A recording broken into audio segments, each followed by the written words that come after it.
What's up, everyone? It is Thanksgiving week, and it is our Thanksgiving three-game slate NFL First Look. My name is Kevin Allen, aka the Geek from DFS Army, and we are taking a look at FanDuel salaries, FanDuel pricing, pretty much everything to do with the Thursday Gravy Bomb, Gravy Bowl, Turkey Wishbone three-day contest. One of my favorite contests in DFS of the entire year. I love a three-gamer because we can employ all kinds of game theory, use a little ownership leverage to our favor.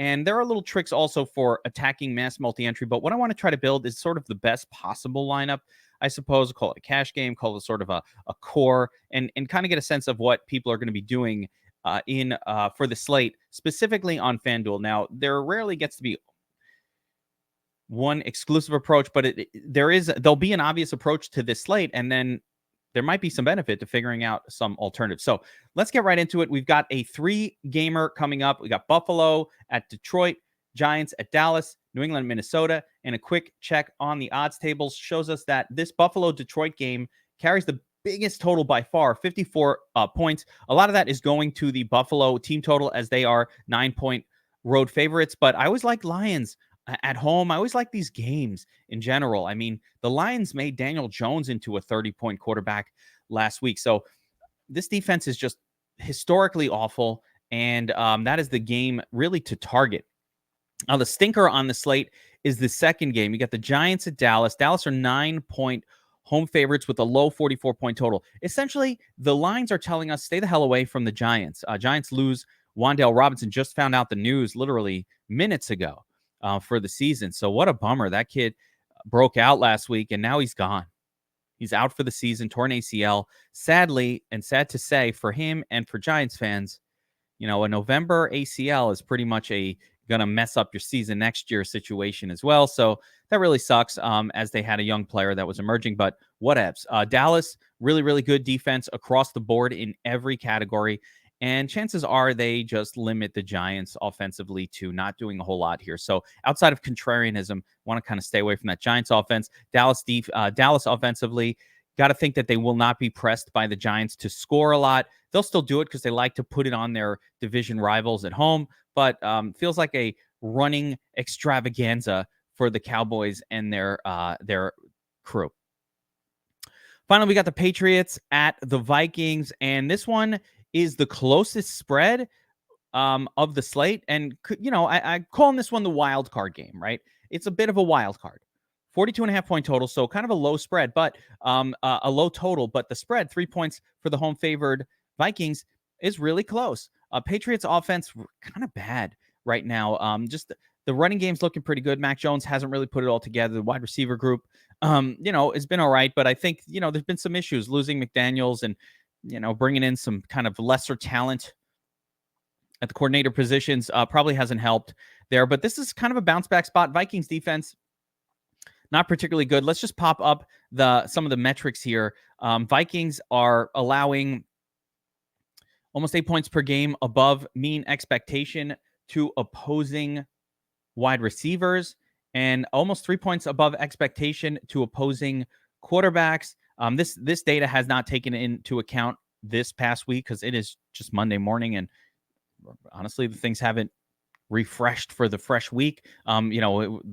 Essentially week 11 isn't quite over yet, so we're not quite into week 12, so we don't have new data. But we all saw the Cowboys running backs absolutely decimate the Vikings this past weekend. So I think this good against running backs number will come down more to an average. And part of that is because whenever you see a team that's really bad against like wide receiver, but not that bad against running back, part of that is just because teams have been throwing against them more and attacking them that way. So that kind of thing can change. Doesn't necessarily mean the Vikings are good against running backs. Just means teams haven't been running as much because they can torch them via the pass. So not the best, nothing scary about that for the Patriots offense. On the Patriots defense, for the Patriots defensively, they've been absolutely elite versus opposing running backs. Not as great against quarterbacks, and they've been decent versus wide receivers, but kind of getting beaten up by tight ends a little bit. And what this tells me is, if the Patriots are really stopping that Vikings run, to expect more passing game work from the Vikings, even though, just the logical conclusion is how are they going to attack? They're going to attack via the pass, maybe throwing to the tight end a little bit. Anyway, with that all being said, let's take a look at the player pool on FanDuel for this slate. I'll pull myself off the screen here so we can see it better. But also, actually, before we actually put this lineup together, I want to mention it is Thanksgiving week. That means Black Friday. That means the biggest promotion ever at DFS Army. The biggest ever. The biggest we ever do. The Black Friday special. Promo code Black Friday, starting now through the end of the week.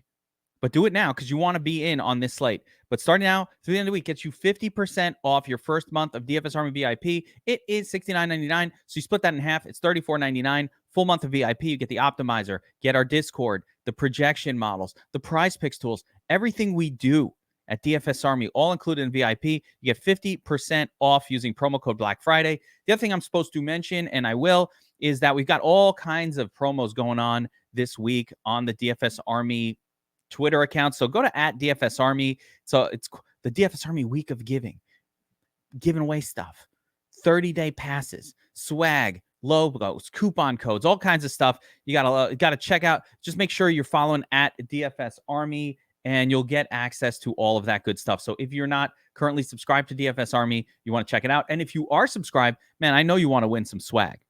I know you want some swag. Get that DFS Army hat going, little shirt, little pen, all good stuff. All right.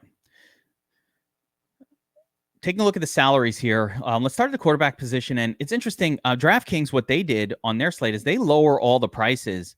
They lower all the prices for all the players across the board, make it kind of easy to build for these 3-game slates. They do the same thing in the playoffs. FanDuel does not really do that. They kind of keep their salaries how they normally would be. So let's see how this one goes, right? And right at the top, we've got Josh Allen at 9,500. Obviously with the unicorn matchup at Detroit, can't ask for a better matchup for a player. The only thing, I'm glad that he's priced up almost 2K above like these other quarterbacks, or even 3K above Mac Jones, which is pretty wild. But Josh Allen has the clear-cut top projection on the slate.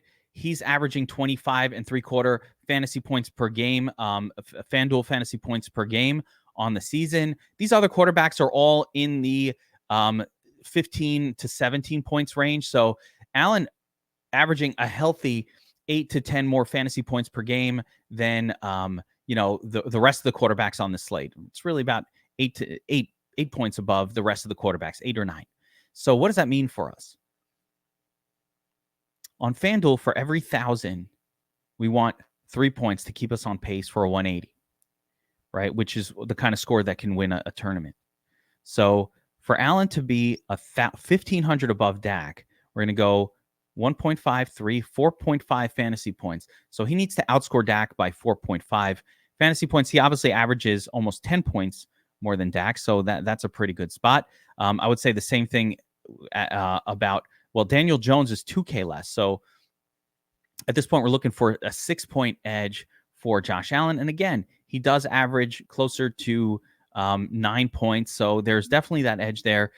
Same thing with Cousins here at 7,400. And then with the cheaper guys, even more intense, right? So Allen's got that big upside. The only negative to Allen is, what if this elbow thing has caused him to just want to run a little bit less?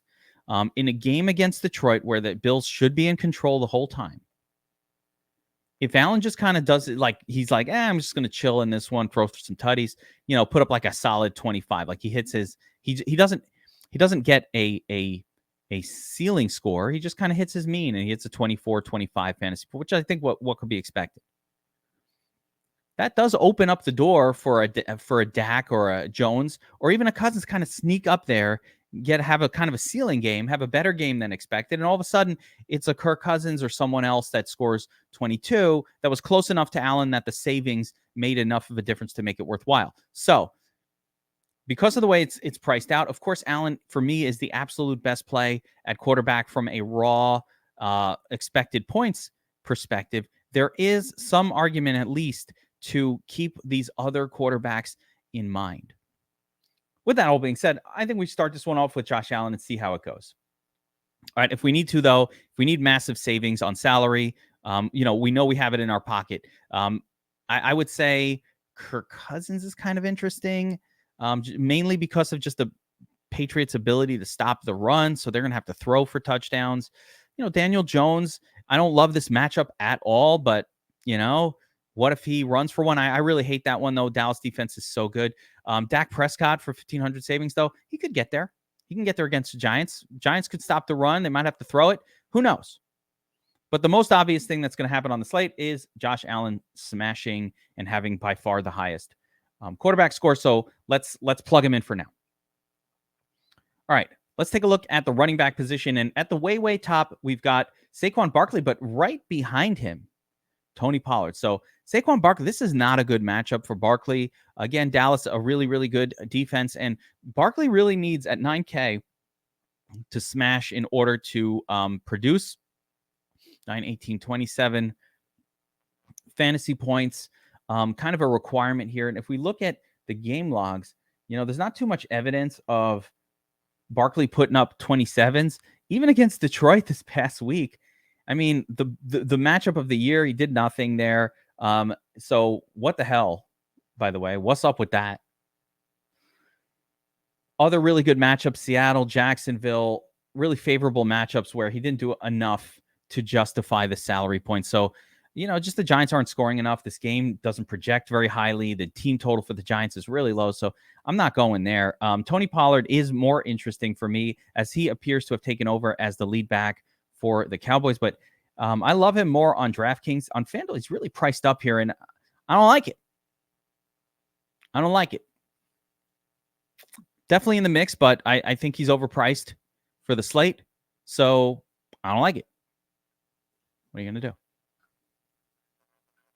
Dalvin Cook, really rough matchup against the Patriots' elite run defense. That is not the way you want to attack the Patriots. So I'm going to step away from that one here. And the one I'm going to take a look at is Ramondre Stevenson here, who continues to sort of get that lead back role for the Patriots. It was about a 70-30 split with him and Harris, with him getting 70, gets all the passing game work. He's just a good player too. And again, I'm ignoring this DVP number for New England. It's just BS because we just saw Pollard and Zeke absolutely torch them, and that's not being accounted for in the metrics as of yet. So how about a little, we're not going to forget about Dre on this one. We're going to play him. We're going to play him in this lineup. Jamal Williams coming in 7,100. Interesting. Don't love the matchup at Buffalo, but obviously, and he scored 3 touchdowns last week. He looked good. Whatevs. Jamal Williams, playable, but not somebody I'm going to force in. Zeke Elliott, I mean, my goodness, right? I don't know what we could take away from that absolute destruction of Minnesota this past week, but the 2 touchdowns is what he needed to get there. And I think Zeke Elliott will continue to be extremely touchdown dependent. I'm glad he's priced down a little bit here at 7K. Devin Singletary, a.k.a. D-Sizzles, at 6,900. I do like this play. I don't love it mixed with Josh Allen, but if my theory is correct, so I might do a thing where if Josh Allen isn't in a lineup, Singletary will be in my lineup. And that might just be a rule I make for every lineup I do. And the reason I'm doing that is because I really feel like, how is it possible to come out of that game without one of Josh Allen or Devin Singletary smashing? Now, both can smash. I'm not going to be afraid to put them in a lineup together, but one or the other against Detroit at Detroit is extremely likely. Like, I would say so likely that I don't know how the slate happens and that doesn't go down. Now, of course, there are weird things like James Cook stealing a bunch of work or something else that wacky that goes an injury. Anything can happen. But for the most part, I don't see how one of Allen or Singletary is not having a good game here. And good potential for both. Got to make a choice here. I want to use one of these better running backs. I would like to put Pollard in there, but I think it might be too expensive to have an 8,500 running back in here. So I'm gonna slide. Oh man, I think I'm gonna slide Devin Singletary in here and kind of create a little bit of a weird correlation between Allen and Singletary, but gonna go with it. And the prime reason, again, is that's just such a good matchup, and the team total is so high for the Bills that I think a lot of production can come from this game in general. I do want to keep in consideration, like I said, some of these other names. Jamal Williams is in consideration. Zeke Elliott. DeAndre Swift may be the wild card. Getting a little more work each week. Not a ton, but a little bit more each week. Definitely has some touchdown upside. I think Swift is a better guy to play generally against a team like Buffalo that can really stuff the run at the point of attack. So Swift being more of like a pass catching running back can do a little something here. So, and I just like the price. I like the price point here. I don't hate Damian Harris either as an interesting alternative play. Even though Ramondre is the legitimately better play, they do sometimes bring in Harris around the goal line, so he could smash in a touchdown at this price and do enough to get us there. So these guys will be in my mix this week as well. Taking a look at wide receiver here. The top dog is Stephon Diggs with Justin Jefferson coming in second. Obviously, the matchup with New England is a lot rougher than the matchup with Detroit. Stephon Diggs is always pretty much going to get his. And I do think the propensity for Allen maybe not to run as much would benefit his wide receivers like a Stephon Diggs. So he's in the mix for me. Justin Jefferson, certainly there.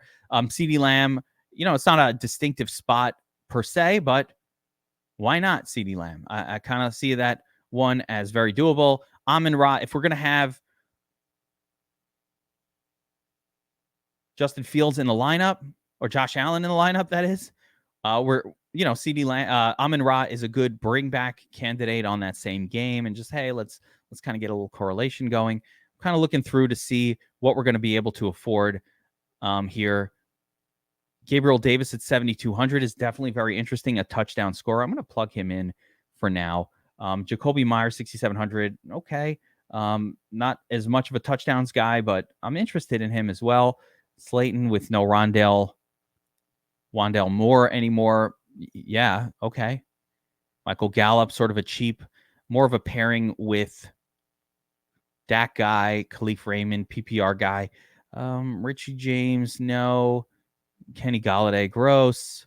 Man, this is going to be interesting. I wonder if we might have to live in the turd zone with one of our wide receivers. Let's get to the rest of the wide receiver position at the end here. Let's plug in our defense first.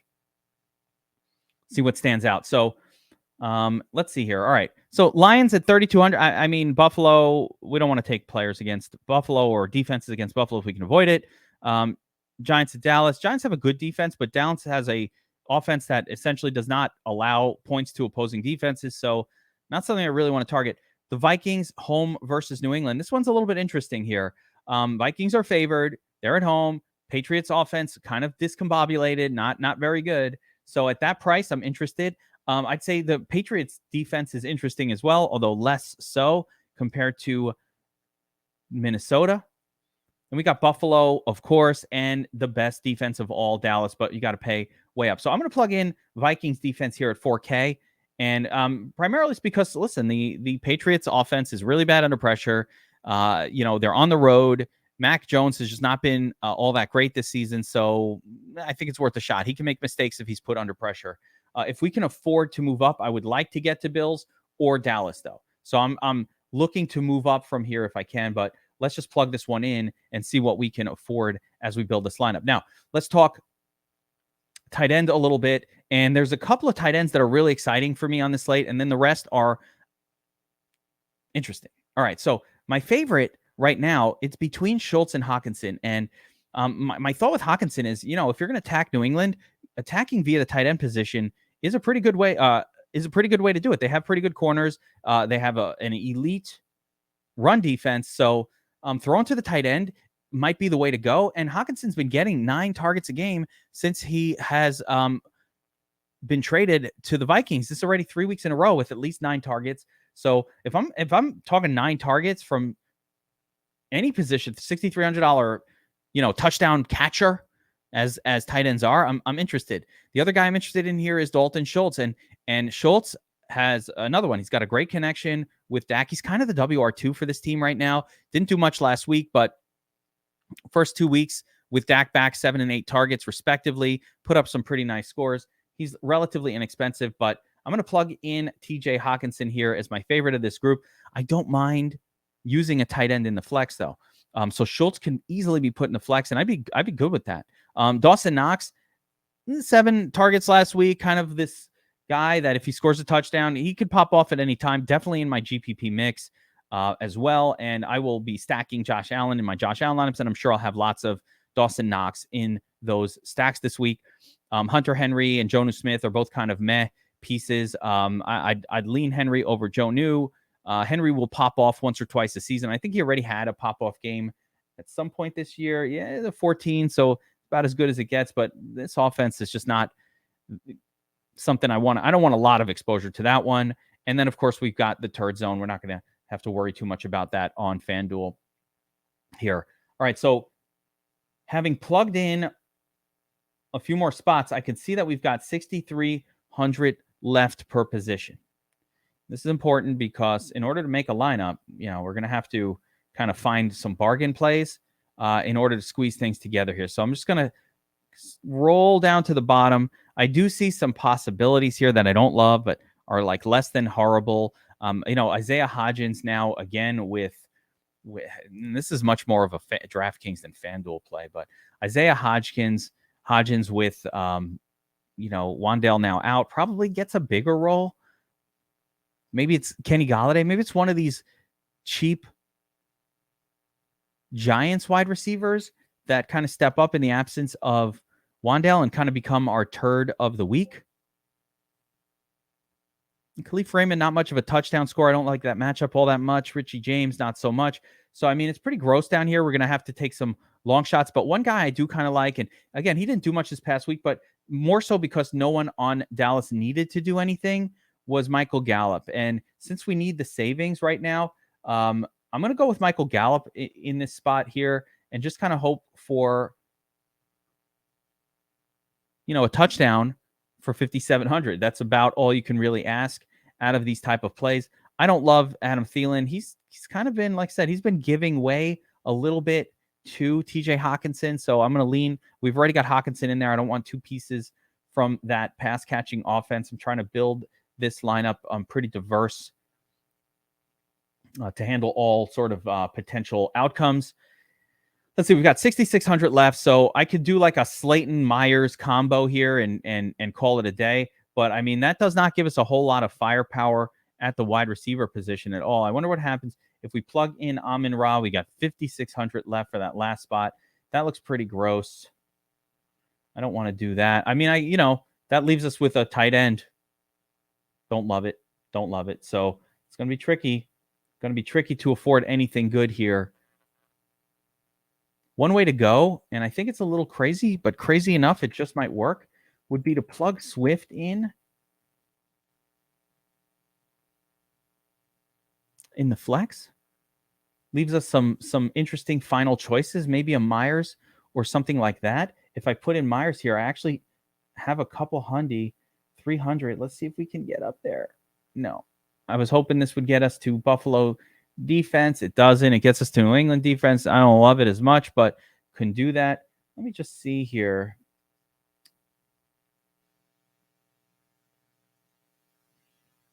Yeah, there's pretty much no way. Let's see if we put Swift in to the RB2 spot. And again, I don't love this, but running back is kind of weird. And I don't, it was much easier to build on DraftKings this week as they price some of these guys down. But on FanDuel, we're definitely going to have to make some sacrifices. You can see I got a WR2, an expensive tight end. So we're going to have to make some sacrifices on DraftKings this week, on FanDuel this week to make it work. 69.5 left. I'm just trying to see if I'd like to get a studlier wide receiver in this lineup. That leaves us 6,300. That doesn't really work very well.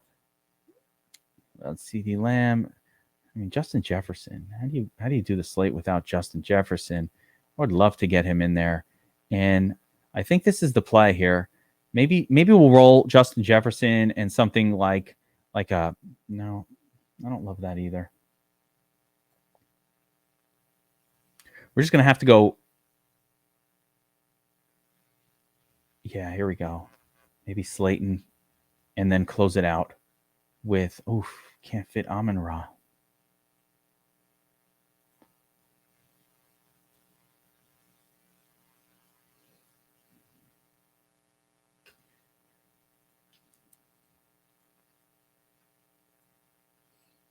All right, I've got it. We're going to have to punt a little bit here at the tight end position. So Allen, Davis, Knox. So we got our Allen triple stack in there. We got rid of Singletary in this lineup because Singletary just does not, he's less correlated with Josh Allen than we want. So this is a Josh Allen does some good things lineup. In this scenario, again, I'm going back to, we might wind up with another double tight end in the flex. Let's see. But we can essentially afford, like a Justin Jefferson and Amon-Ra, something really good. Yeah, and then flex it with a Zeke or Singletary or this. But I can also go down a little bit, play more. Let's see if we can get a Pollard in the flex and close this one out. Doesn't quite get there.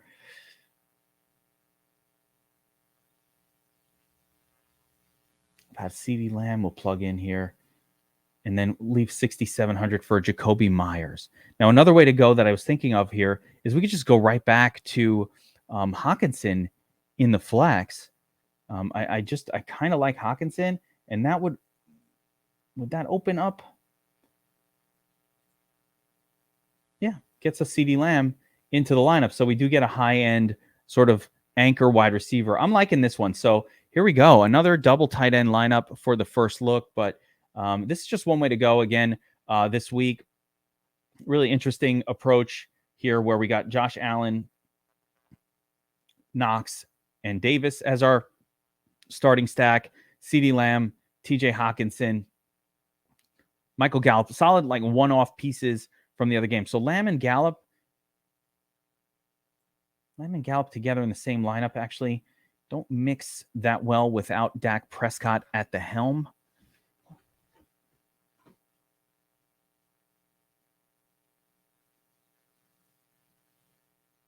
Yeah, I'm not liking that either.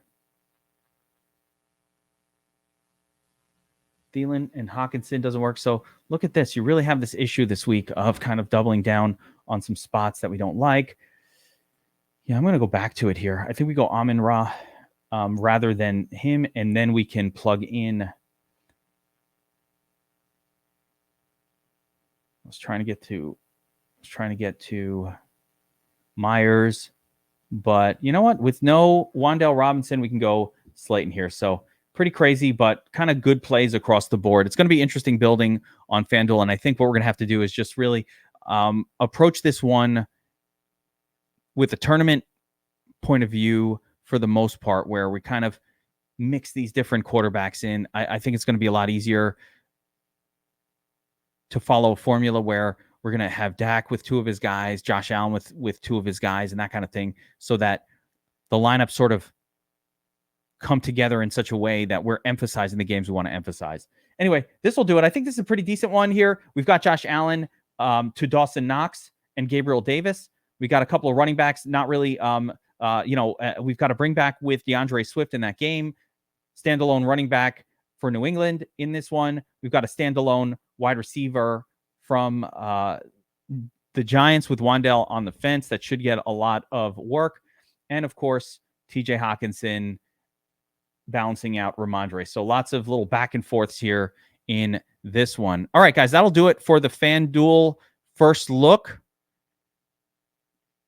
For those of you who want more, of course, DFS Army VIPs, we're doing a special tournament tactics specifically for this slate where we're going to get into all of the approaches we want to use for mass multi-entry. We'll have Bobby Wow, we'll have Burns and Josiah, the whole team back together. That's going to be a VIP only. And if you're not currently a VIP over at DFS Army, check it out.